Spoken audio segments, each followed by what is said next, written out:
À l'époque, se promener dans la rue avec un appareil et prendre des photos était dangereux. Pour moi, la photographie, ce n'était pas un jeu. Le spectateur passe, voit ça et s'arrête net.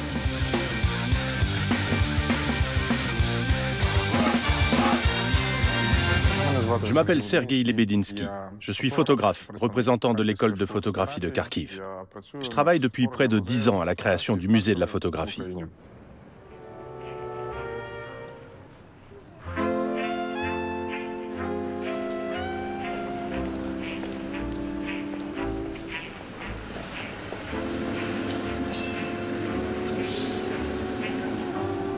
La première génération de l'école de photographie de Kharkiv apparaît entre la fin des années 60 et le début des années 70. C'est une période où la censure est très stricte. La photographie en Union soviétique était un art purement utilitaire.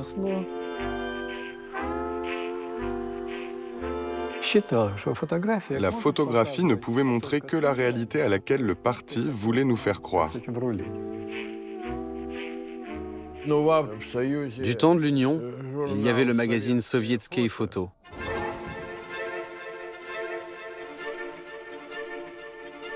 C'était la seule publication traitant de photographie dans tout l'espace soviétique.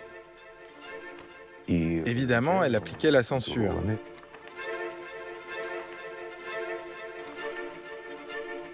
C'était l'exemple de ce qu'il ne fallait pas faire en matière de photographie. Tout était joli, tout se ressemblait, et il était impossible de déterminer la paternité des photographies.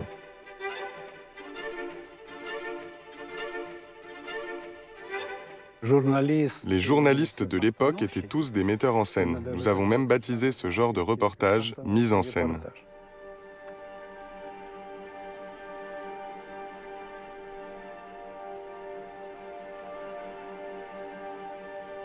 Je suis devenu membre d'un club de photos. Et c'est là que ma carrière créative a véritablement débuté.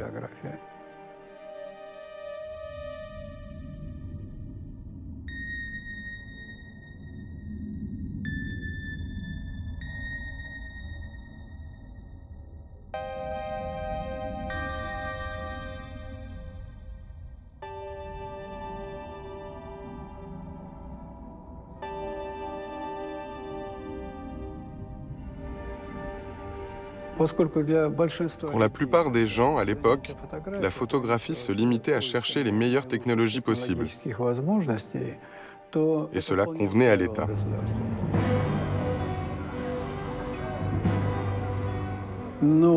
Ce qui démarquait le groupe Vremya de cette tendance générale de l'époque, c'était que cela ne nous suffisait pas. 8 jeunes photographes créent le groupe Vremya. Il s'agit de Mikhailov, Pavlov, Roupin, Maliovani, Suprun, Tubalev, Sitnichenko et Makiyenko. Ils constituent la première génération de l'école de photographie de Kharkiv. Le groupe Vremya, c'est la théorie du choc.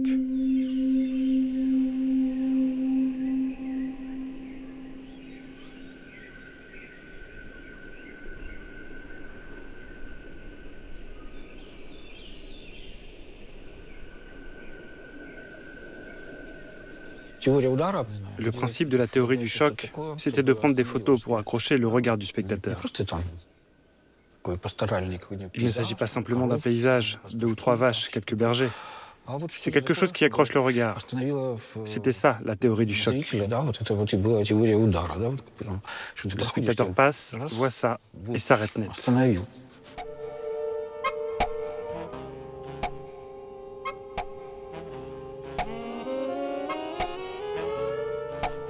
Nous n'avons jamais photographié d'acteurs professionnels ni de figurants.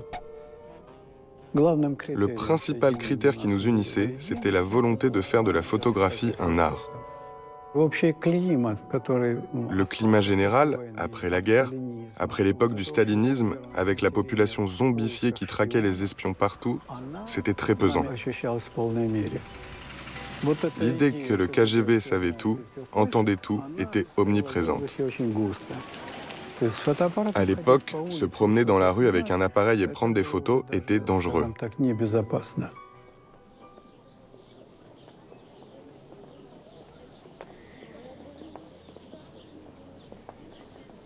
Требование к естественности лиц для своих работ потребовало подхода типа скрытой камеры. И в итоге родилась, значит, идея вот такой сумки. И мне, если надо снять, значит, я просто делал такое движение, нажимал и все.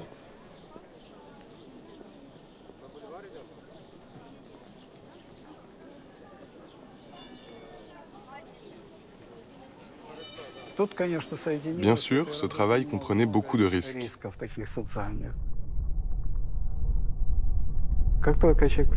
Dès que quelqu'un apportait une œuvre qui sortait du cadre de la photo soviétique, le mot KGB revenait.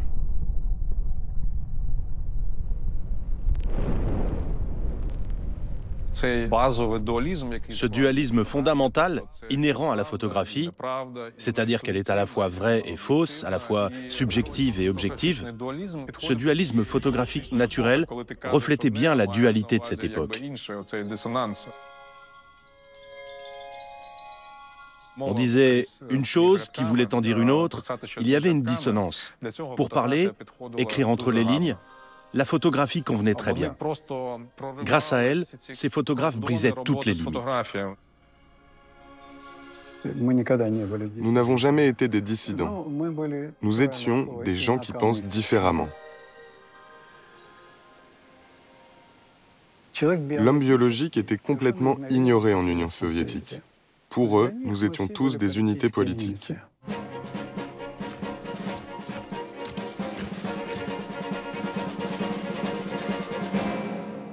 И нечаянно увидел вот это под плурики. Да, домашняя фотография, которая по-идиотски покрашена. Я покрашу ее мерзкими анилинами, и получается какой-то идиотизм, такой кич-идиотизм.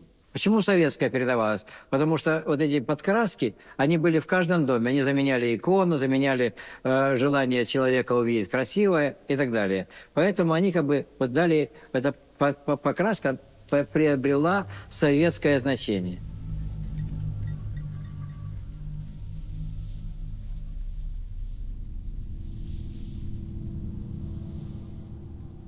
L'une des particularités de l'école de photographie de Kharkiv était le fait de photographier des personnes que nous côtoyons dans la vie de tous les jours.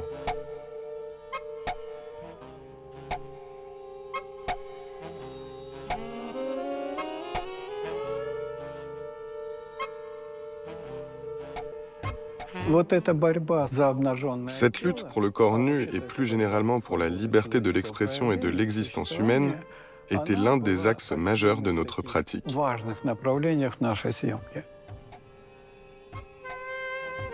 Le deuxième axe, très important, c'était la nécessité de réaliser des images surréalistes.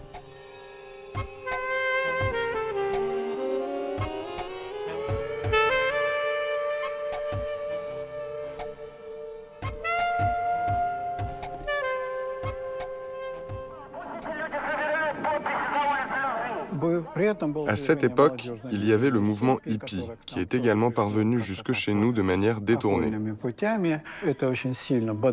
Et ça nous stimulait beaucoup, ça nous encourageait vraiment à faire quelque chose. Certains de mes amis faisaient partie de ce mouvement. Je leur dis que j'aimerais photographier un homme nu, qui est debout dans l'eau et joue de l'accordéon sur fond de coucher de soleil. Ils me disent, nous n'avons pas d'accordéon, mais nous avons un violon. Je leur dis, allons-y.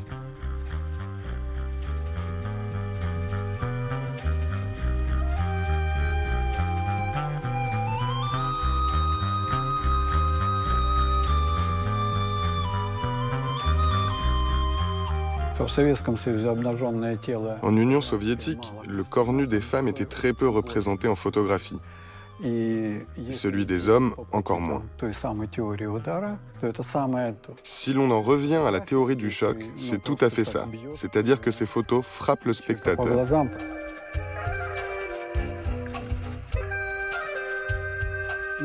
Nous aurions pu être accusés de pornographie, moi personnellement par exemple, ou encore de promouvoir l'homosexualité. La peur et l'appréhension étaient permanentes, il n'y a aucun doute là-dessus. J'en ai pris pleinement conscience lorsque la perestroïka a commencé et que nous nous sommes affranchis du KGB.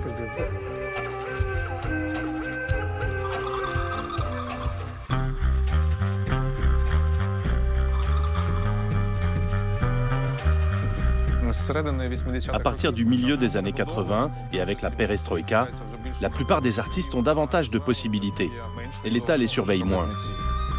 La théorie du choc était un jeu pour impressionner le spectateur. Mais pour moi, la photographie, ce n'était pas un jeu. Il fallait prendre une photo de sorte que le spectateur ne comprenne pas pourquoi elle avait été prise.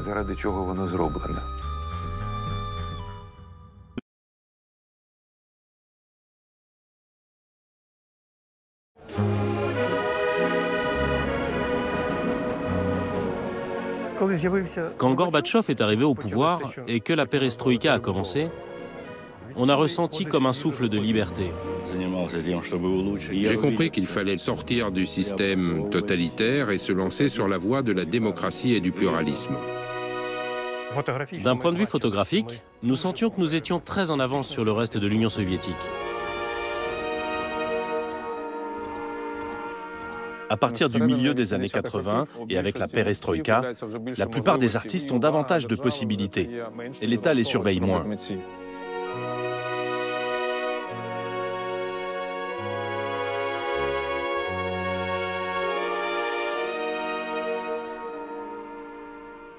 À partir de 1980, j'ai commencé à fréquenter un café. À Kharkiv, c'était la mode des cafés.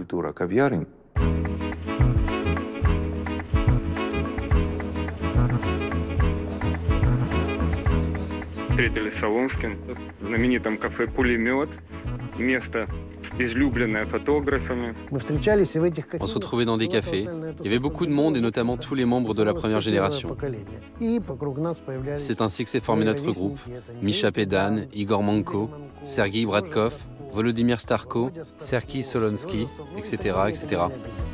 C'était une époque d'une élévation incroyable, tout simplement incroyable.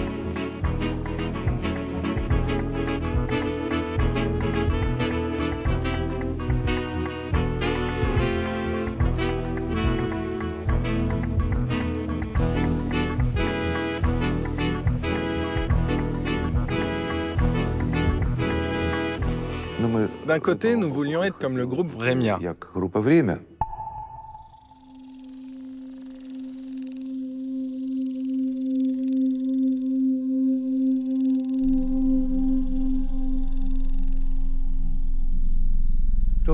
La théorie du choc était un jeu pour impressionner le spectateur. Mais pour moi, la photographie, ce n'était pas un jeu. Nous comprenions que nous devions faire autre chose.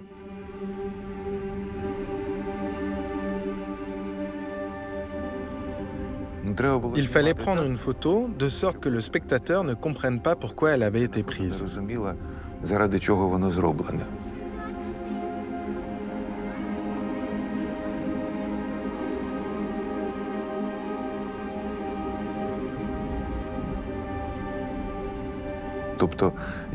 Autrement dit, un portrait par exemple, c'était trop direct.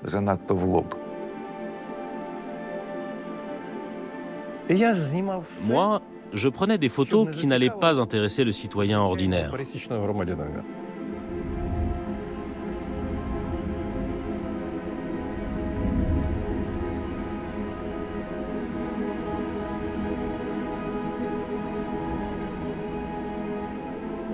On a nommé le groupe Держпром en référence à l'ensemble architecturel constructiviste à Kharkiv que tout le monde connaissait.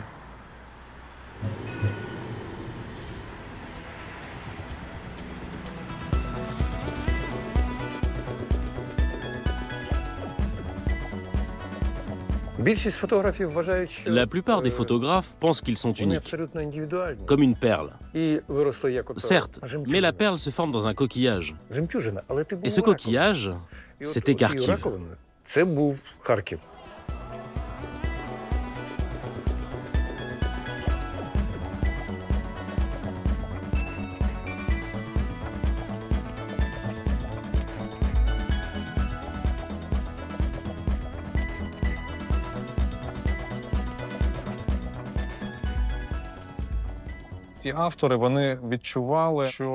Ces photographes sentaient que le système était en retard par rapport à l'époque dans laquelle ils vivaient. Pour moi, l'étoile soviétique, c'était du satanisme.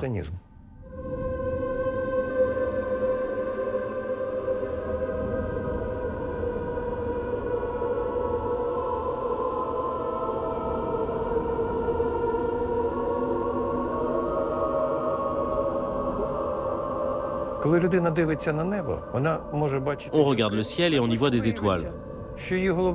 Puis il s'avère que l'étoile principale est en fer rouillé et plantée sur une tige.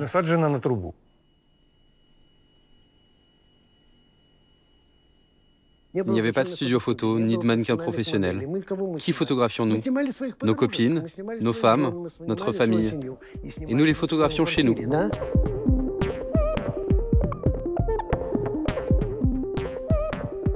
Nous mangions du mauvais saucisson, conduisions des voitures de mauvaise qualité, vivions dans de vieux appartements.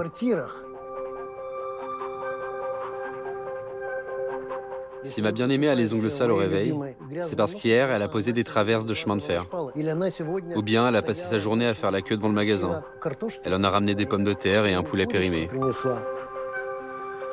C'était notre condition sociale.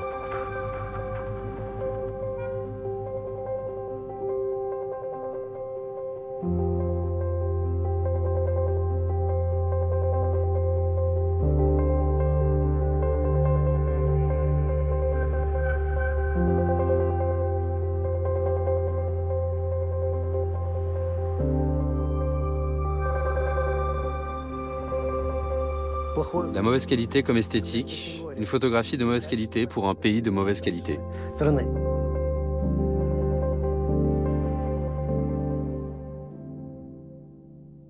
Qu'est-ce que la perestroïka? Il n'y a pas eu de changement radical entre ce que j'étais avant et après.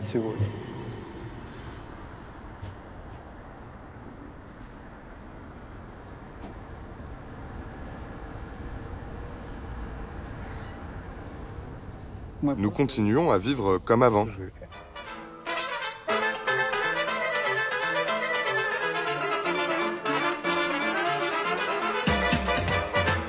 Чтобы я ходил куда-то без сопровождающего, такого быть не могло. Весь советский репортаж, он весь режиссирован.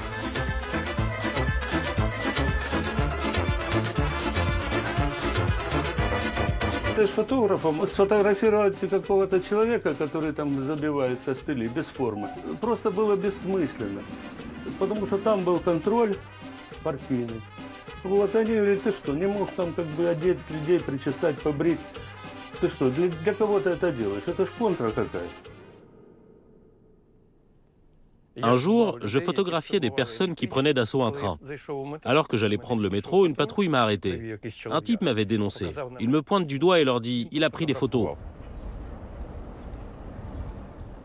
Si ça avait été la fin des années 70, ils auraient immédiatement confisqué mon appareil et m'auraient emmené quelque part. C'est pour combler ce vide culturel, tout en évitant de se faire emprisonner ou surveiller par le KGB, que cette génération construit sa méthodologie photographique.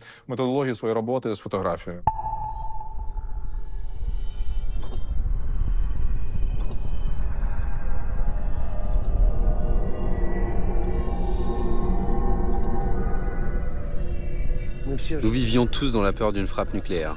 On a eu l'idée de se réunir sur une colline et d'y faire une orgie. Vous comprenez? L'avenir, le destin de l'humanité, l'écologie, la technologie, c'était des questions qui inquiétaient les photographes.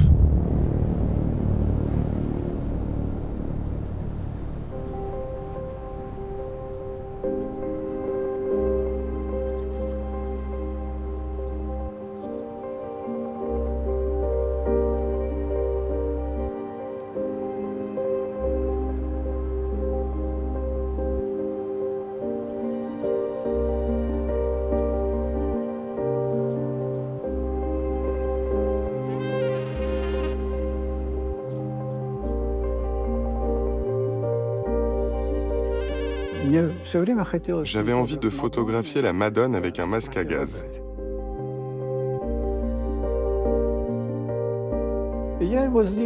Et j'ai pris comme modèle ma femme et mon fils aîné.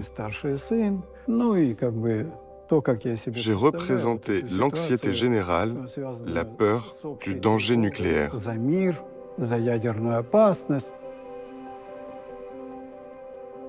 Dans les années 80, nous savions tous ce que nous voulions. Nous voulions aller vers l'Occident. Nous voulions la liberté, telle que nous l'imaginions.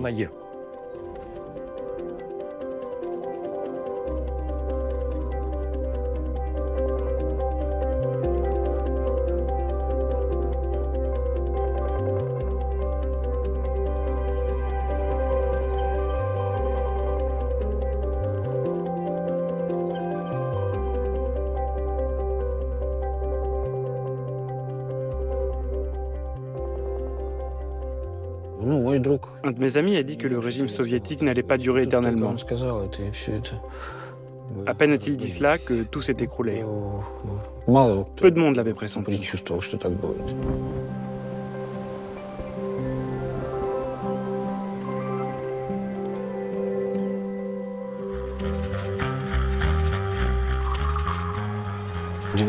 Dans les années 90, surtout au début, c'était très dur.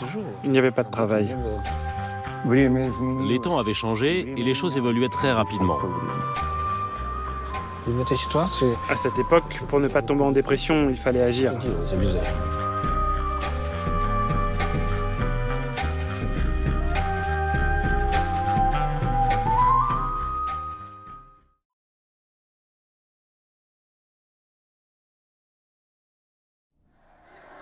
Проголосити 24 серпня 1991 року Україну незалежною демократичною державою.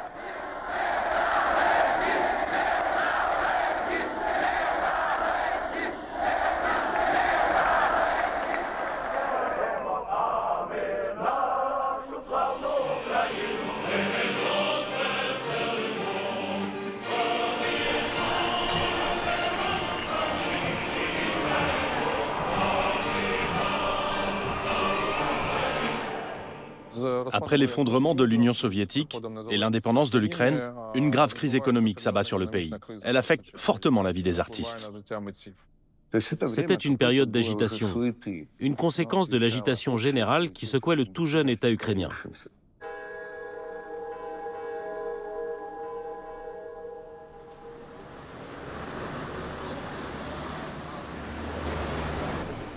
После перестройки, когда Украина стала отдельным государством, эти страшные изменения, которые потрясли все общество, они как бы изменили и мое отношение к этому.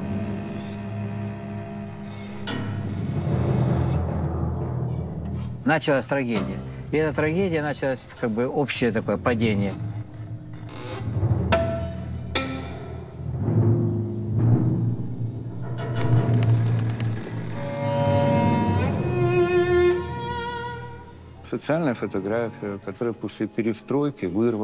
La photographie sociale post-perestroïka montrait des choses interdites en Union soviétique.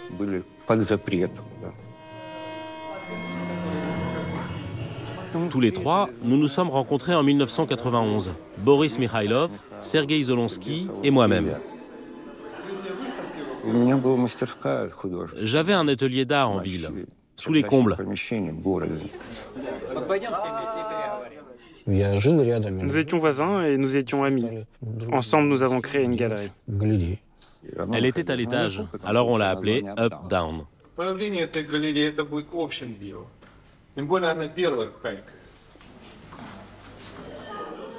On a commencé à y organiser des expositions, que plus personne ne censurait, plus personne ne s'inquiétait de ce qu'on y faisait.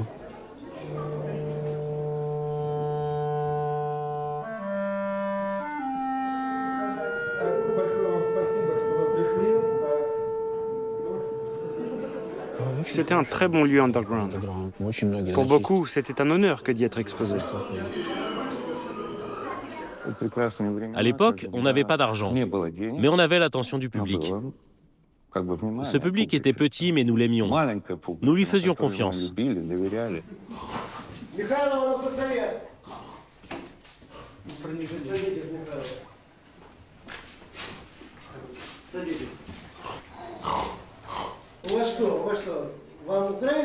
члены не годятся, да? У вас своего нет? Помолчите, Борис Андреевич, вам поняли? И вообще. Вас действительно хочу поздравить, признать заслуженно. Точно есть кого. Сейчас посмотрим. Les temps avaient changé et tout évoluait très rapidement.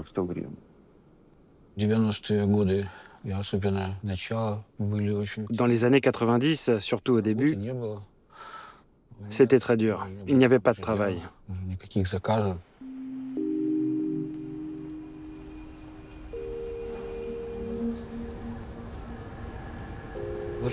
En ce qui concerne la question sociale, j'ai fait la série Les distillateurs de Samogon.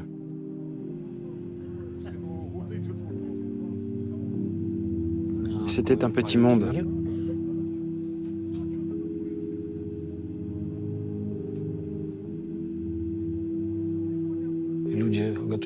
Ils fabriquaient de l'alcool de contrebande et le vendaient. C'était un lieu très fermé. Personne ne pouvait y entrer. Et encore moins un photographe.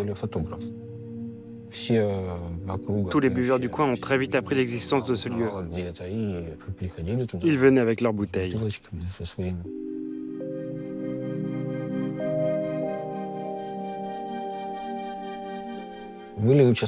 La police de quartier surveillait leurs activités. Elle passait 1 ou 2 fois par mois pour exiger des pots de vin. Ça permettait aux distillateurs de continuer leurs affaires sans être inquiétés.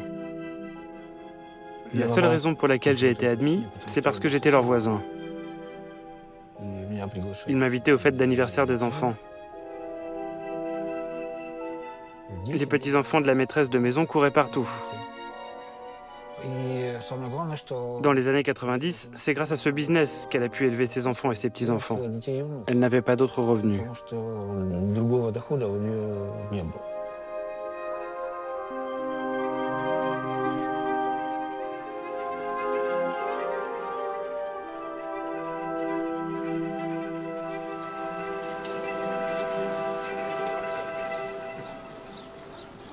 C'était des années difficiles. Tout le monde cherchait un moyen de gagner de l'argent. Voilà ce qui se passait sur le plan social. Les habitants de Kharkiv poussaient leurs enfants non pas à réussir à l'école, mais à choisir un métier rémunérateur. Mannequin, par exemple. Des parents venaient me voir et me demandaient de photographier leurs enfants pour les agences de mannequinat.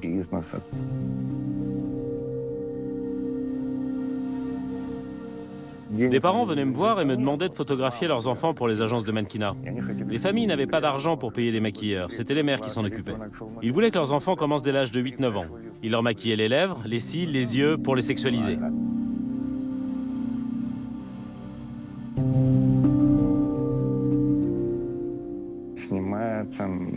Quand je prenais une photo, je la concevais déjà dans une optique plus large, celle de l'importance de l'époque.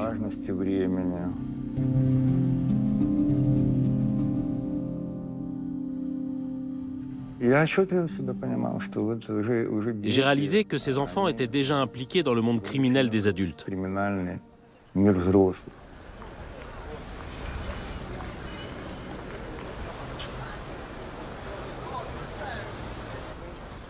Например, о серии «Бездомные». Когда я попал в Харьков через какое-то время, я увидел, что это явление, это стало явлением.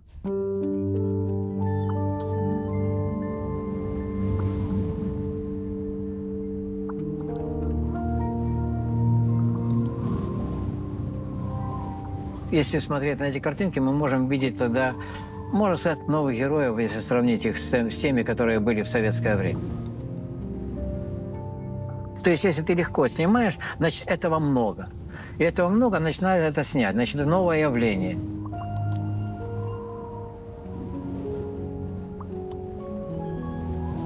У нас уже начался капитализм. И чего ждет Запад? Они ждут того, что если начался, покажите хорошую жизнь. А то, что у нас здесь горе, это никто не знает. Как бы нет разговора об этом, что здесь вообще конец приходит.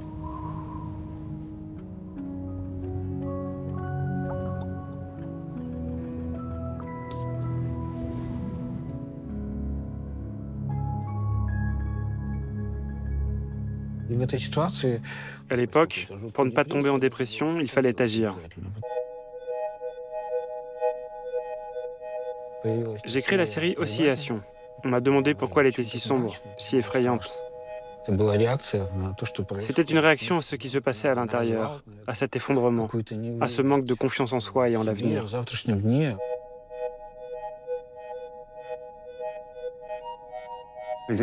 L'un des aspects positifs du système soviétique, c'était que le personnage principal, c'était l'artiste. Tout le monde voulait être artiste. Les femmes aimaient les artistes.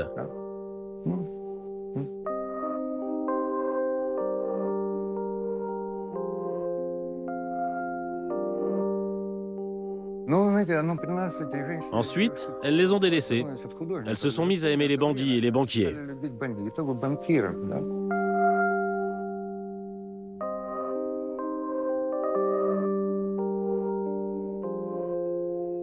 Les années 90 sont une période difficile.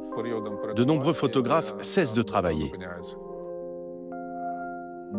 Boris Mikhailov déménage en Allemagne, où on lui a proposé une bourse d'études.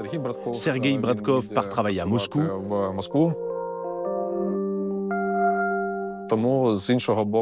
Les années 90 marquent une rupture dans l'histoire de l'école de photographie de Kharkiv.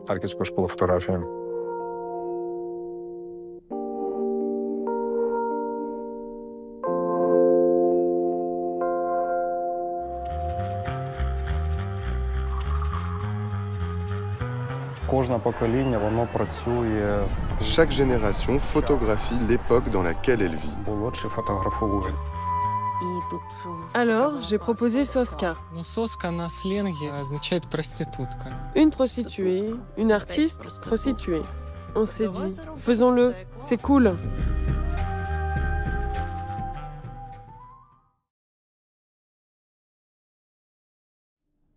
Ce qui a changé dans les années 2000, ce sont les impulsions politiques et le désir de liberté.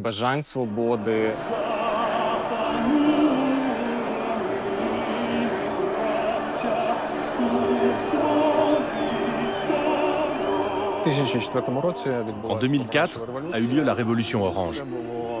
C'est un moment de détermination nationale.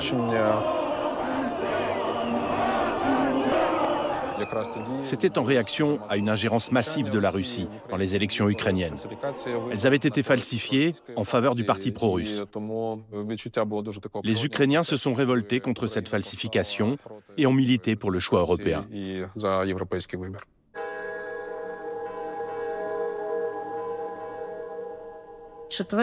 En 2004, je rencontre Mykola Rizm.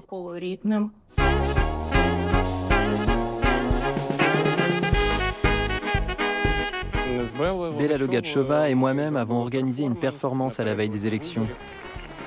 Il y avait beaucoup de candidats, 24 candidats à la présidentielle.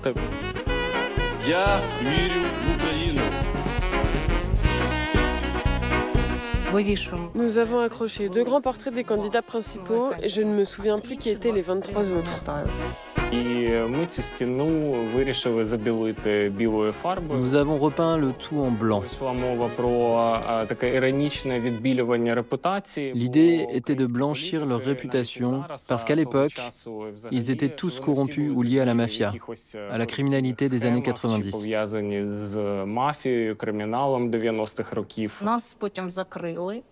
L'expo a ensuite été fermée et nous avons décidé de créer un groupe. Moi, je pensais à quelque chose de social, alors j'ai dit Soska.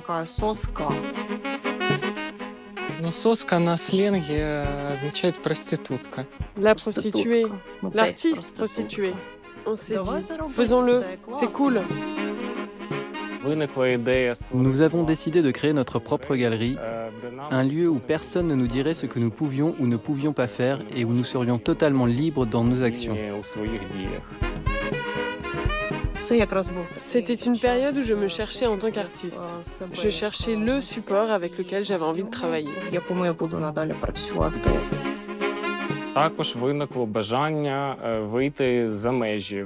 On voulait aller au-delà des murs et investir les rues de la ville en faisant des actions artistiques.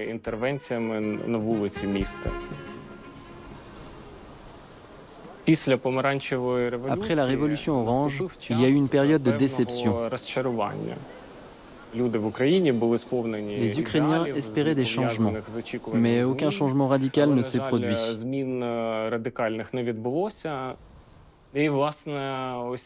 On voulait montrer cette déception de la société à travers nos actions artistiques. Nous avons fabriqué des masques représentant les personnages politiques les plus célèbres de l'époque. Nous mendions dans les rues en portant ces masques.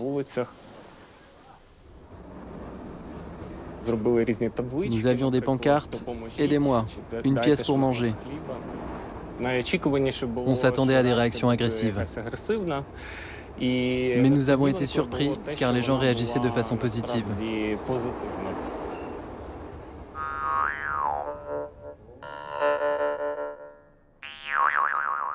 Chaque génération photographie l'époque dans laquelle elle vit. C'est comme un reflet de l'époque. On le retrouve à travers les différentes générations de l'école de photographie de Kharkiv. Владислав Краснощек and Sergei Lebedinsky.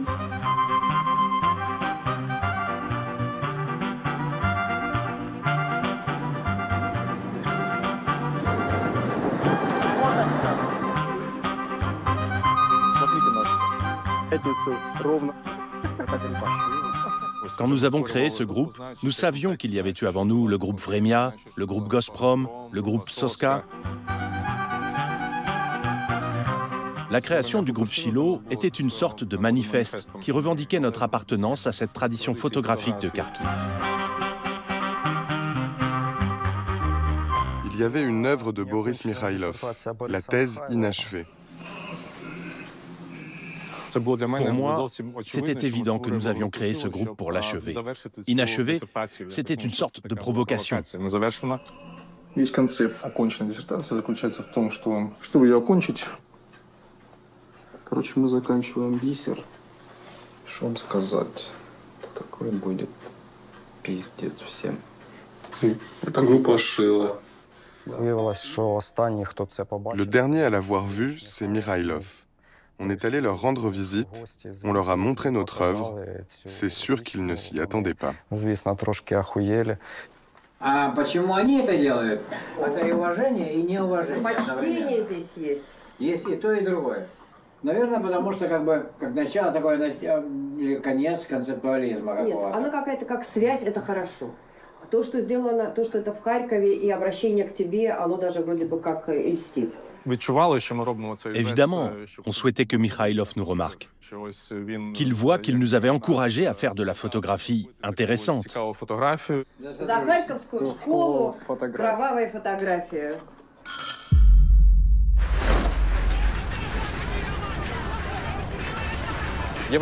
L'Euromaïdan a eu lieu après que le président Yanukovych a mis un coup de frein brutal à l'intégration européenne. Tout le pays est descendu sur la place Maïdan, à Kiev. C'était très naturel comme réaction, comme processus. On pensait que la Russie ne pourrait plus jamais entraîner l'Ukraine dans son giron, sur le plan culturel, mais aussi sur d'autres plans.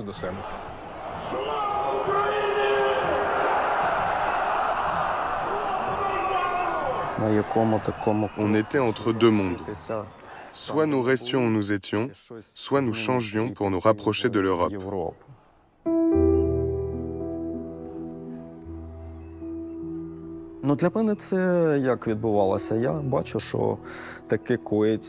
Je sentais que ces événements étaient historiques.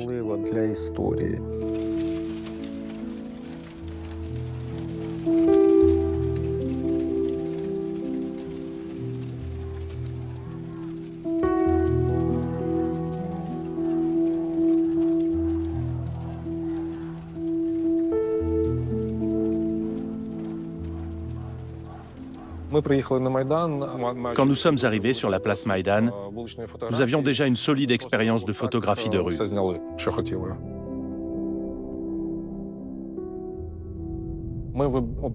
Nous avons photographié tout ce que nous voulions. Nous avons choisi ce style car il permettait de rendre la photo subjective et très différente des images numériques standardisées d'aujourd'hui.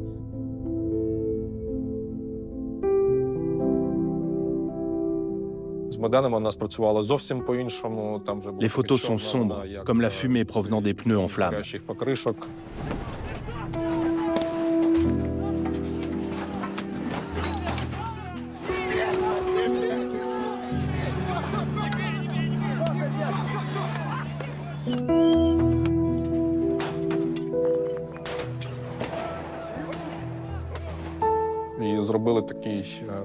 Nous avons réalisé une série épique, dépeignant cette résistance et cette rébellion qui correspond bien à l'esprit ukrainien.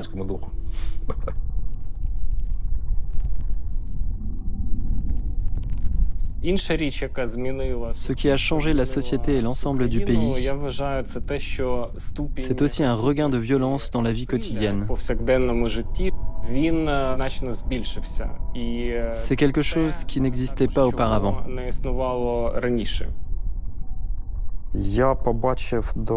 J'ai senti que ça allait mal tourner. J'ai dit, les gars, ils vont nous prendre la Crimée. Ils m'ont dit, non, impossible. Je leur ai dit, vous verrez.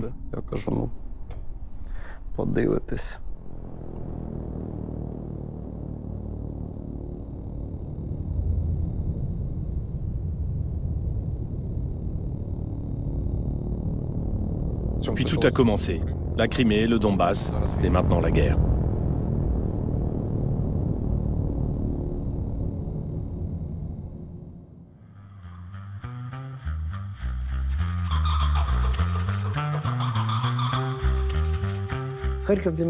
Pour moi, Kharkiv est une ville extraordinaire. Et pour être honnête, je n'aurais jamais pensé devoir la quitter. Mais malheureusement, c'est ainsi que les choses se sont passées. Pour l'art, c'est un défi. L'école de photographie de Kharkiv, c'est quelque chose qui doit être préservé parce que c'est l'histoire.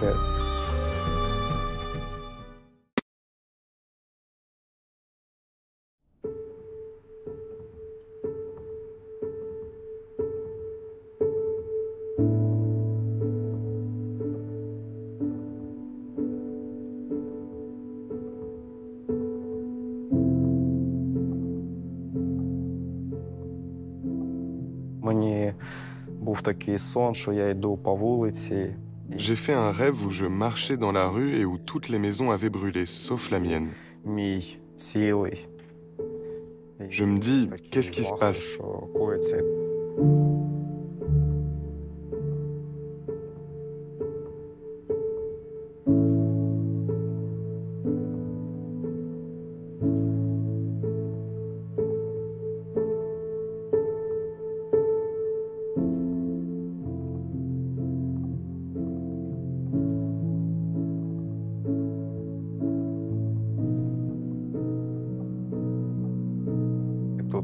Et à 5 heures du matin, ça a commencé.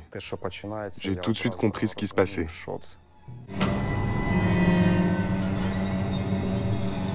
Je n'aurais jamais imaginé que cela pouvait se produire dans ma vie personnelle, dans celle du quartier, de la ville, du pays, des gens. Ça me paraissait complètement absurde. Culturellement et sur d'autres plans aussi, la Russie et l'Ukraine étaient déjà très divisées. La dernière option pour la Russie, c'était de nous prendre par la force. Mais c'était une option très coûteuse pour tout le monde. Je ne pensais pas qu'ils le feraient.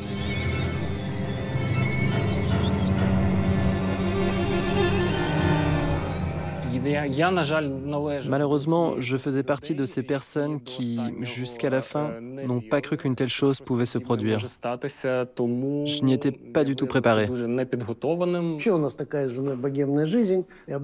Ma femme et moi, nous menions une vie de bohème. Nous regardions des films en streaming pendant le repas. Et tout d'un coup, plus d'Internet. Et nous entendons un grondement.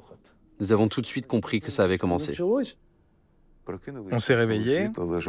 On a allumé la lumière et on a écouté ce qui se passait dehors. Et soudain, on a commencé à faire l'amour. Parce que c'était une sorte d'antidote à ce qui venait de se passer.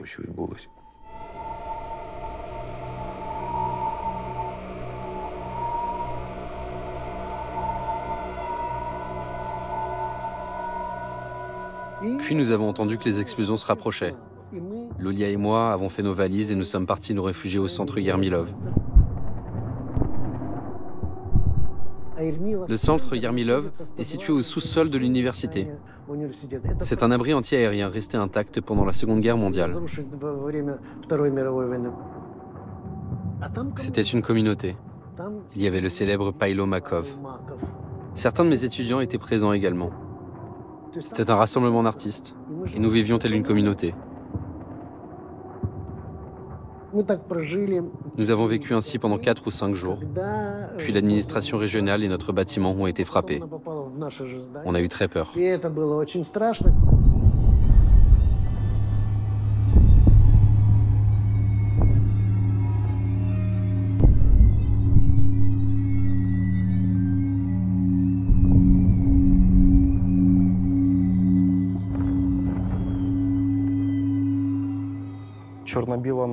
Les photos en noir et blanc nous renvoient à la Seconde et à la Première Guerre mondiale, alors que la couleur, c'est la réalité.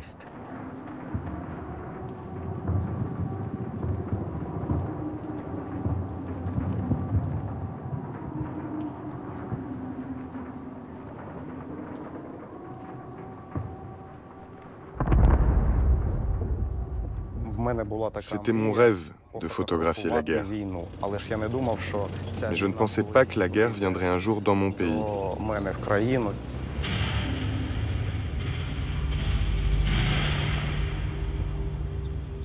Méfiez-vous de vos rêves.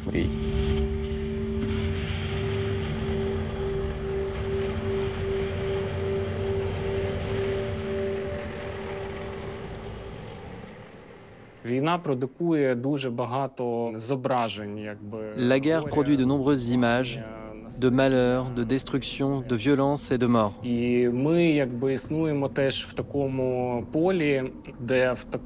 Nous vivons dans une époque où ces images ne manquent pas. Comment la photographie, simple support informationnel, peut-elle retrouver une dimension de réflexion artistique? C'est un défi de taille.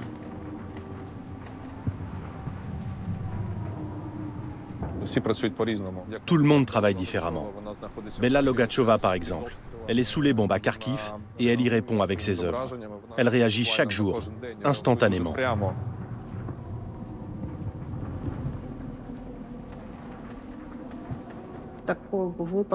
Une fois, j'étais à l'extérieur et j'ai vu un missile tomber sur un immeuble qui a pris feu. Je me suis dit qu'il fallait que je le photographie.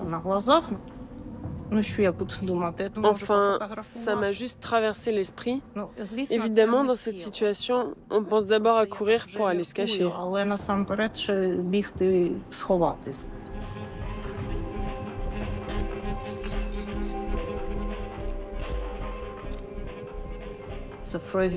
C'est une série digitale à la limite du kitsch, avec des broderies traditionnelles, de la documentation sur la base d'ornements.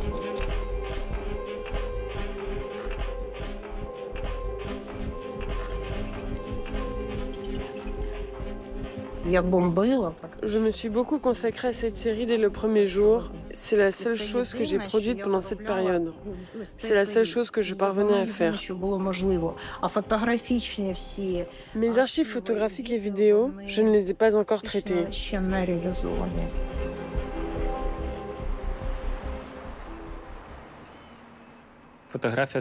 La photographie, c'est chouette, mais la vidéo, c'est une photo qui bouge. Pour moi, il y a un lien très direct entre les deux. Tous mes films sont associés à Kharkiv. Dans District, je filme le quartier où j'ai grandi. J'y ai vécu très longtemps, 17 ou 18 ans.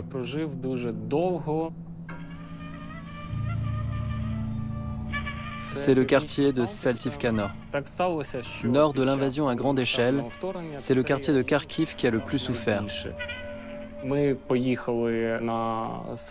Quand je suis retourné à Saltivka, j'étais très choqué. L'endroit paraissait totalement inhabitable. Presque plus personne ne vit là-bas.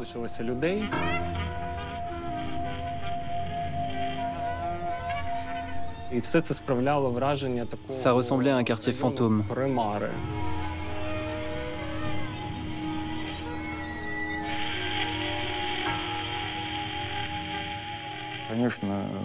Kharkiv n'aura jamais l'avenir qu'elle aurait pu avoir.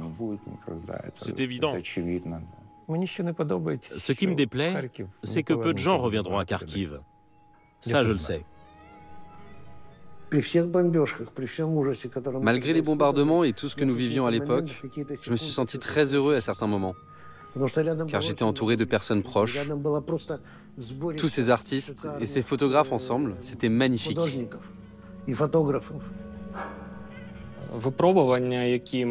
Si l'on parvient à traverser ces épreuves, nous aurons vécu une expérience unique.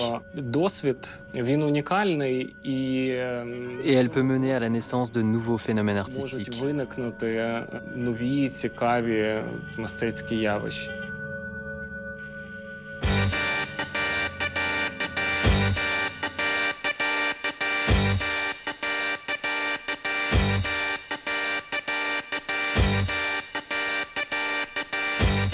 Я так снимаю. Я подхожу, так говорю, вот так, можно вас снять? А когда вы мне, я уже снял вас, но если вы мне скажете, что нельзя, я говорю, извините, а если можете, да, еще раз. Мы опять в Харькове? Да.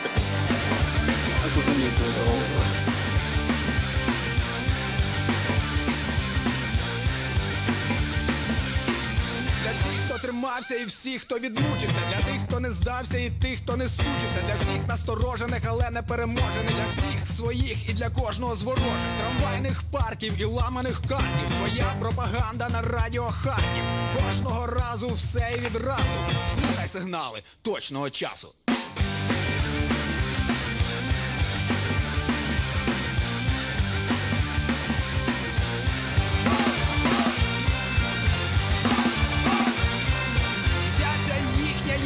Політика, понтова патетика і аналітика, партійне бабло і президентське табло, але хай не говорять, що нас не було. Радіо нашої взаємодії, крихкої надії, тахікардії, спільних протестів і різних прошарків. Слухай, як дихає Радіо Харків.